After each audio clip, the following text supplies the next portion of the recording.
মুখে বিড়ি, আল্লাহ ভরসা। টাঙ্গাইয়া ফিরবো, টাঙ্গাইয়া আড্ডি মাড্ডি গুড়া গুড়া করে নেবে একদম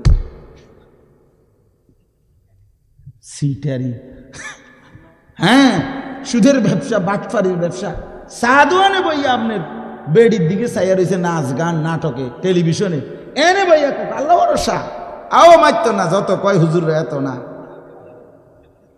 কইতে লাগলে কি এটা কম কয় নিও, যত কয় এত না। তোমার আলগা কেডা বলছে, কোন ইবলিস তোমারে বলছে যে যত কয় তার অর্ধেক? কথা বুঝছেন? অর্থ হইল ভরসা করে এমনি, কিন্তু করে কি গুনাহ। তো এই আল্লাহ তাআলা বলছি, বুঝি বান্দা তুমি 24 ঘন্টা গুনাহ করতে থাকো, আমি ভরসা। এটা আল্লাহ বলছেন? না না, আল্লাহ বলছে তওবা করো, আমি ভরসা। ঠিক কিনা বলেন না? ছেড়ে দিলে ভরসা, আর করবা না ওয়াদা দিলে ভরসা, লজ্জিত হয়ে মাফ চাইলে আমি ভরসা, আমি মাফ করে দেব।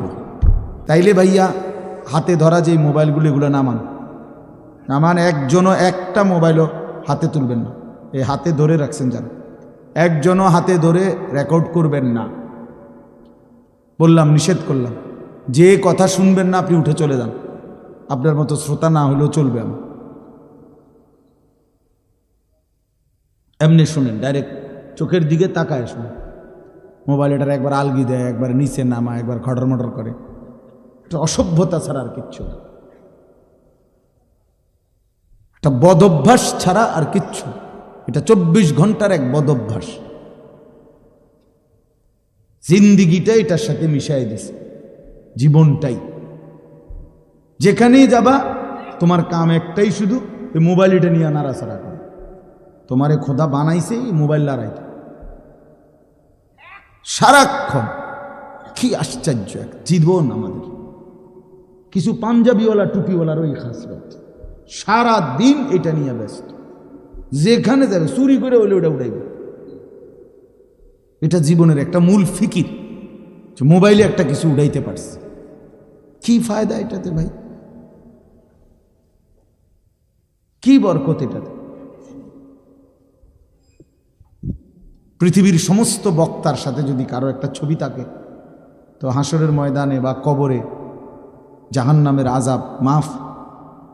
বলেন তো কি ফায়দা? এটা অনর্থক। চলেন ভাই এমনি শুনুন। তো বলতেছিলাম, আল্লাহ তাআলা বলেন সাহাবায়ে কেরামের দিলের মধ্যে আল্লাহ তাআলা ঈমান ইসলামকে প্রিয় বানিয়েছেন, আল্লাহর নাফরমানিটাকে অপ্রিয় বানিয়েছেন। ফলে তাদেরকেই আল্লাহ বলছেন উলাইকা হুমুর রাশিদুন। এই গুণাবলী সম্পন্ন হওয়ার কারণে যে ঈমান সবচেয়ে প্রিয়, ইসলাম সবচেয়ে প্রিয়, কুফর শিরিক আল্লাহর অবাধ্যতা নাফরমানি অপ্রিয়। আল্লাহ বলেন এই কারণেই তারা রাশিদুন, তারা সুপথ প্রাপ্ত জান্নাতি। তাইলে আমাদের ওই ঈমানের যাচাই করা উচিত। আমরা যে মুসলমান এটা বোঝা উচিত। আমি যে মুমিন, আসলে ঈমানের কোনো স্বাদ মজা, ঈমানের কোনো পরিচয় আমার মধ্যে আছে কিনা এটা দেখা উচিত। রাসূলুল্লাহ সাল্লাল্লাহু আলাইহি সাল্লাম বলছেন সালাসুন মান কুন্না ফীহি ওয়াজাদা হালাওয়াতাল ঈমান। তিনটি বিষয় এমন আছে যার মধ্যে থাকে সেই ঈমানের স্বাদ মজা পেয়ে গেল, তার ঈমান মজাদার। এর মধ্যে একটি হলো আইয়াকুনাল্লাহু ওয়া রাসূলুহু আহাব্বা ইলাইহি মিম্মা সিওয়াহুমা। আল্লাহ এবং তার রাসূল জগতের সব কিছুর চাইতে তার কাছে প্রিয়। এই হলো এক। ওয়া আন ইউহিব্বাল মারউ লা ইউহিব্বুহু ইল্লা লিল্লাহ। এবং যে ব্যক্তি কোনো মানুষকে ভালোবাসলো শুধুই আল্লাহর জন্য, শুধুই আল্লাহর জন্য। ওয়া আন ইয়াকরাহা আন ইয়াউদা ফিল কুফরি কামা ইয়াকরাহু আন ইউকযাফা ফিন নার। এইটা আমি বলার জন্য বলছি যে আল্লাহ রাসূল সাল্লাল্লাহু আলাইহি সাল্লাম বলেন। এবং 3 নম্বর হলো যে ব্যক্তির ঈমান এরকম যে একজন মুমিন হওয়ার পরে, মুসলমান হওয়ার পরে কুফরিতে আল্লাহর নাফরমানিতে ফিরে যাওয়া তার কাছে এতটা অপছন্দ আগুনে নিক্ষিপ্ত হওয়া যতটা অপছন্দ। ইচ্ছা করে যেমন কোনো মানুষ স্বজ্ঞানে সুস্থ মাথায় আগুনে ঝাঁপ দিতে চায় না, মোমেন ঠিক এরকম আল্লাহর নাফরমানি ইচ্ছা করে স্বজ্ঞানে করতে চায় না। এমন যার হালাত, তার ইমান মজাদার ইমান, সেই ইমানের স্বাদ পেন। এই জন্য যে কয়েকজন বয়স্ক অনেক বাবা আছেন, বোঝা যাইতেছে, আপনাদেরকে বল, নিজের ইমানের হিসাব মিলান।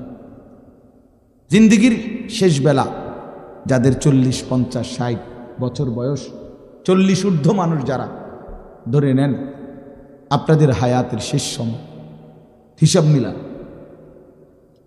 হিসাব মিলায় দেখেন হালাত কি। হাসান বসরি রহমতুল্লাহ আলাই, তিনি যখন কোনো বয়স্ক লোককে দেখতেন তো বয়স্কদেরকে লক্ষ্য করে বলতেন, ইয়া মা'শারা শুয়ুখ মা ইউনতাযারু বিজ-যার'i ইযা বালাগা।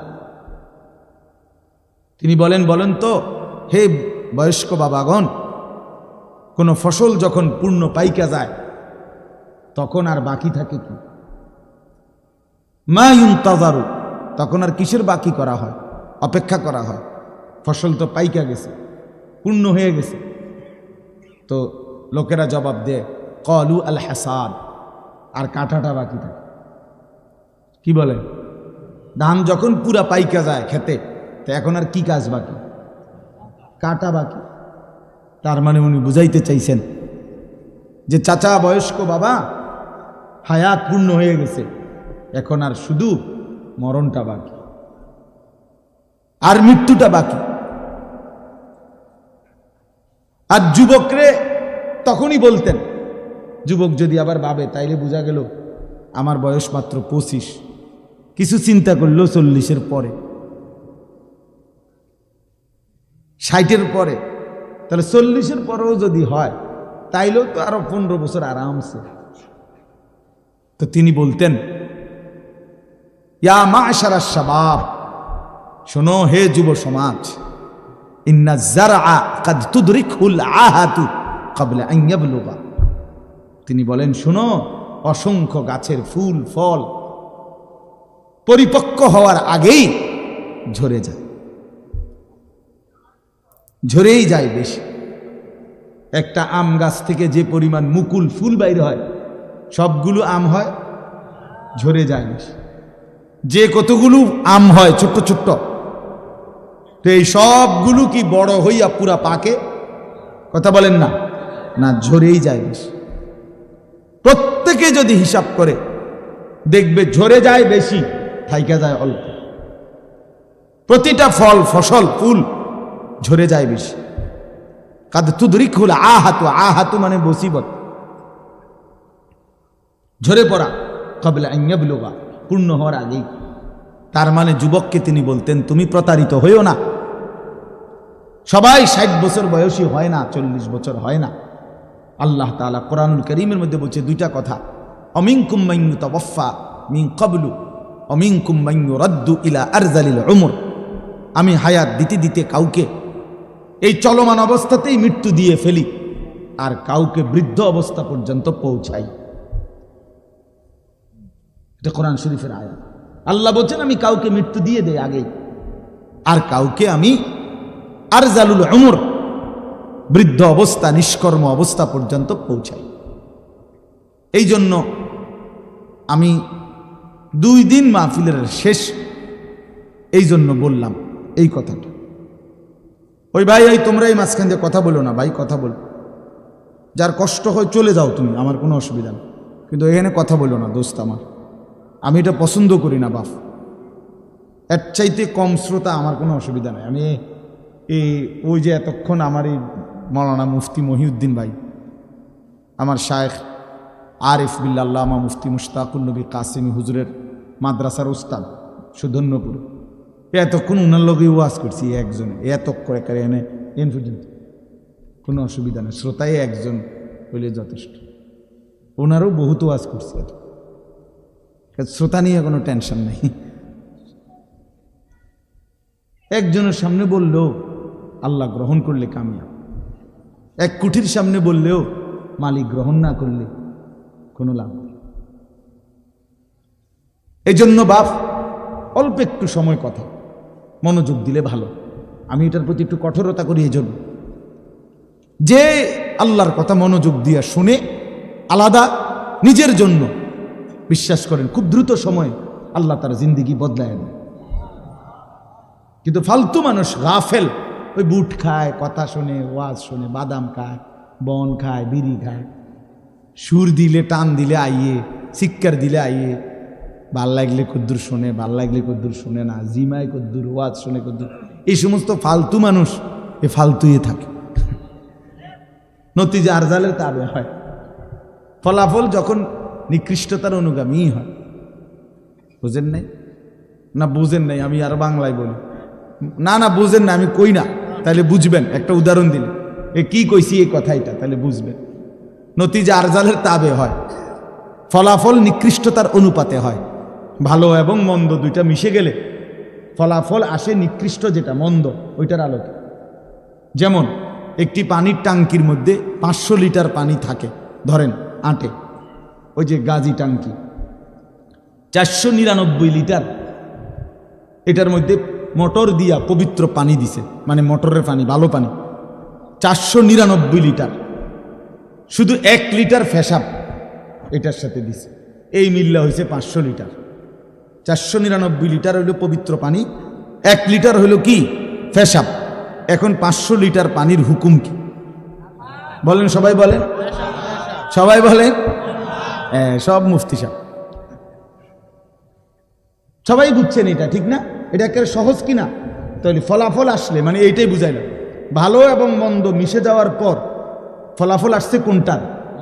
যেটা মন্দটা। এইটারে বলে আর কি আরবিতে নতিজা আরজালের তাবে হয়, যেটা নিকৃষ্ট ওইটার আলোকে হয়।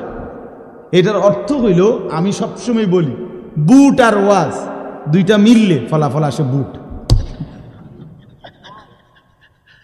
বাদাম আর ওয়াজ ফলাফল আসবে বাদাম, জুরানি আর ওয়াজ রেজাল্ট আসবে জুরানি।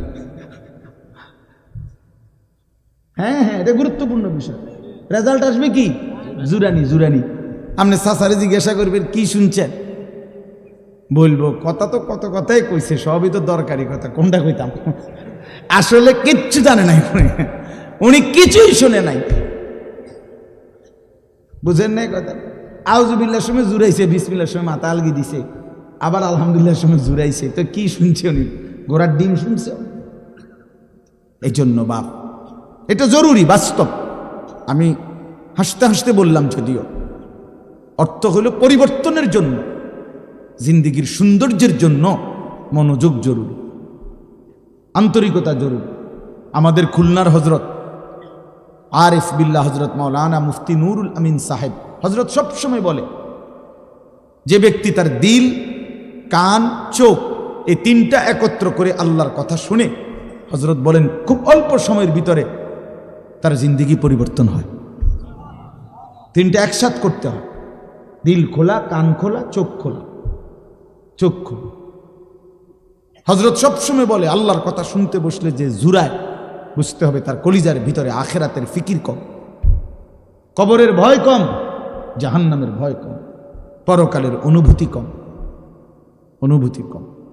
এই জন্য জওয়ান ছেলেদেরকেও বলি, বয়স্ক বাবা আপনাদেরকেও বলি, সব সময় আল্লাহর কথা মনোযোগ দিয়ে শুনবেন। আর আপনাদেরকে যেটা বললাম, হিসাব মিলান, আসলে আপনার হৃদয়ের হালাত কি।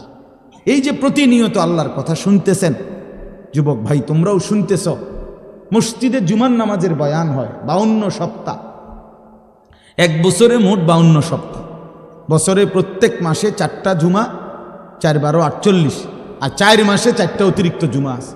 যেমন এই মাসে 5টা জুমা, এই নভেম্বরে এখানে 5টা জুমা, এরকম 4টা জুমা 4 মাসে অতিরিক্ত 5 জুমা, তাহলে 48 আর 4 কত?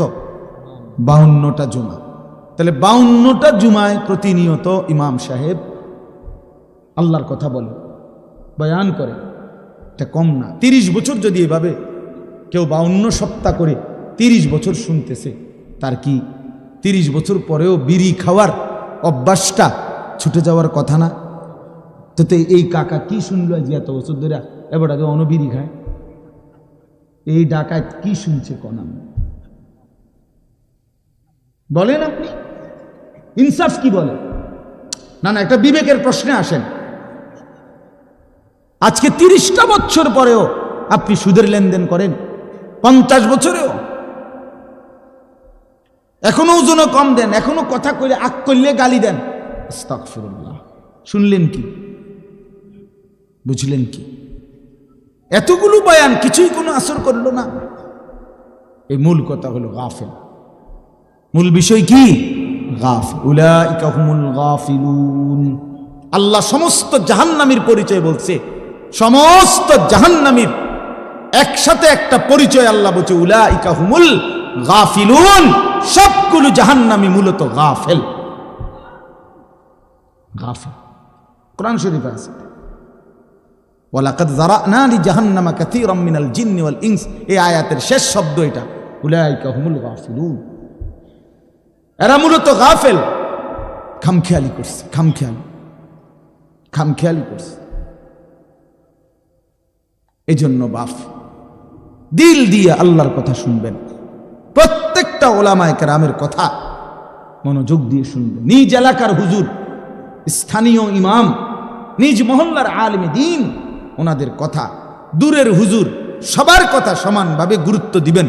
তাইলেই বোঝা যাবে আপনি আল্লাহর কথাকে গুরুত্ব দিচ্ছেন, ব্যক্তিকে নয়। কথা বোঝেন নাই? আপনার এলাকার ইমাম সাহেব ওয়াজ করলে কি হুজুর, আমরা হুজুর এইটা না সদবদ, মানে ওনার এলাকার হুজুর, আপনার এলাকার হুজুর হয়েছে দেখে বেটা ফেচ্ছে গেছে। হ্যাঁ, আর বাকি বক্তা যেগুলো, এগুলো সব চাঁদের দেশের থেকে আসছে, ঠিক না?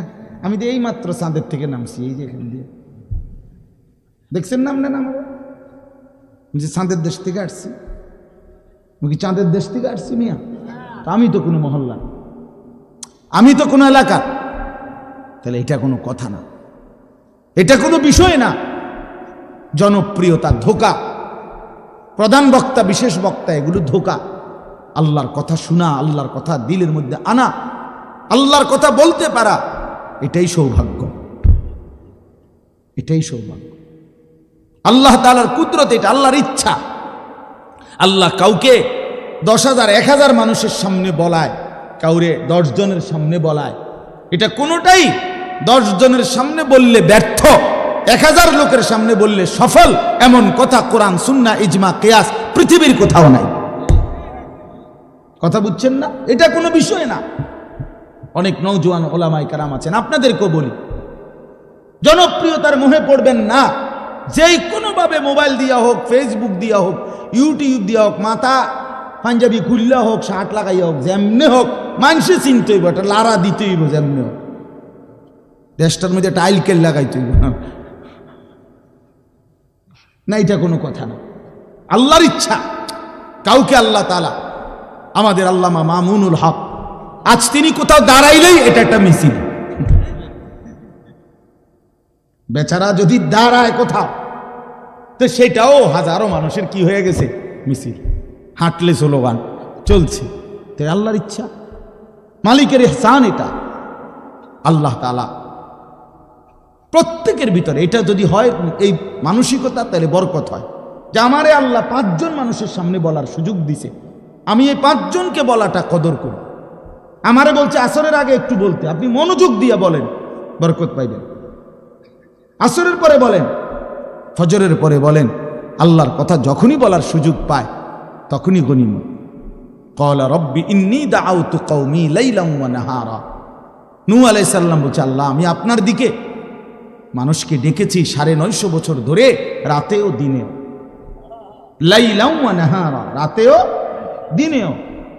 তাহলে এটা কোনো বিষয় না। আমি অনেক বড় বড় আলেমরে জিজ্ঞাসা করছি যে হুজুর, মাগরিবের পরে ওয়াজ করলে উনি বিশেষ বক্তা, আর রাত 10টায় ওয়াজ করলে উনি প্রধান বক্তা, এটা শরীয়তের কোন আলোকে নির্ধারিত হয়েছে? এই ফাইসালা আইসে কেমন? রাত যত সাফে বক্তার দাম তত বাড়ে, এটা কোন ফতুয়ার ভিত্তিতে, কিসের ভিত্তিতে? আল্লাহর কথা যিনি বলেন, ইখলাস ও তাকওয়ার সাথে হক কথা যিনি বলবেন, তার কথাই দাম, তার কথাই দাম। চলেন এই জন্য ইনশাআল্লাহ জিন্দিগির হিসাব মিলাবেন। বাপ আমার, নওজোয়ান ছেলে, তোমাদেরকে বলি ভাই, প্রতিনিয়ত মসজিদে জুমার নামাজে ঢোকো, আবার বের হও ভাইয়া, কিন্তু তোমার জীবন এমন আশ্চর্য যে ইমাম সাহেবের দুইটা লাইন কথাও মনোযোগ দেওয়া শোনে না, পুরাটা টাইম মোবাইল টিপতেছে, পাশের ছেলেটার সাথে কথা বলতেছে, দুষ্টামি দৌড়াদৌড়ি কথাবার্তা। অফো, আল্লাহকে এইভাবে ছেড়ে দেওয়া মানুষ? কোরআন শরীফে আছে, আল্লাহ তাআলা বলেন ফাবিআইয়ি হাদিসিন বা'দাহু ইউমিনুন। কোরআনুল কারীমের সবচেয়ে বেশি যে কয়েকটা আয়াত আছে আমার দিলের মধ্যে একবারে লড়াইয়া ফেলে, আমার দিল নড়ে সবচেয়ে বেশি, এর মধ্যে এইটা একটা আয়াত। আমার আশ্চর্য লাগে যে মালিক এটা কি বলছে, ফাবিআইয়ি হাদিসিন বা'দাহু ইউমিনুন। আল্লাহ বলে, বান্দা 23 বছরে আমি 30 পারা কোরআন নাজিল করেছি, আমার সর্বশ্রেষ্ঠ কথা কতবার করে করে এক একটা কথা বলেছি বান্দা, এরপরে আর কোন কথা বললে আর কেমনে বললে এর চাইতে দামি আর কোন কিতাব নাজিল করলে বান্দা তুই আমার কথা মেনে নিতি?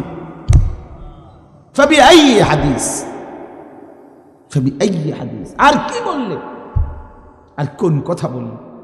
আকিমুস সালাহ, আকিমুস সালাহ, আকিমুস সালাহ, এই নামাজের কথা আকিমুস সালাহ 80 বারের চাইতে বেশি আল্লাহ বলছেন। আল্লাহ যেন ডাক দিয়া বলে, এই যুবক, 80 বারের চাইতে বেশি আমি মাওলা, আমার মতো মালিক, আমি নামাজের কথা তোকে এই কোরআনে বললাম, আর কতবার বললে নাফরমান তুই আমারে সেজদা দিতি বল? এই বেঈমান, তোরা যারা নামাজ পড়ো না, বলো বেঈমান, বলো আর কতবার বললে, আর কতবার বললে নামাজ পড়তা? ইয়া আইয়ুহাল্লাযীনা আমানু, হে ঈমানদারগণ, হে ঈমানদারগণ, হে ঈমানদারগণ। কোরআনুল কারীমের মধ্যে 89 বার আছে, 89, 8, 9, 89 বার আল্লাহ ডাক দিছে, আমার ঈমানদার বান্দা, আমার তুই প্যারা বান্দা, হায় মুমিন, আমি তোকে ডাকছি, তোকে ডাকছি, তোকে ডাকছি। সেই আল্লাহ জিজ্ঞেস করছে ফাবিআইয়ি হাদিস, এই বান্দা 89 বার আমি তোকে মুমিন বলে ডাক দিয়েছি, আর কতবার ডাকলে তুই আমার ডাকে সাড়া দিতি বান্দা?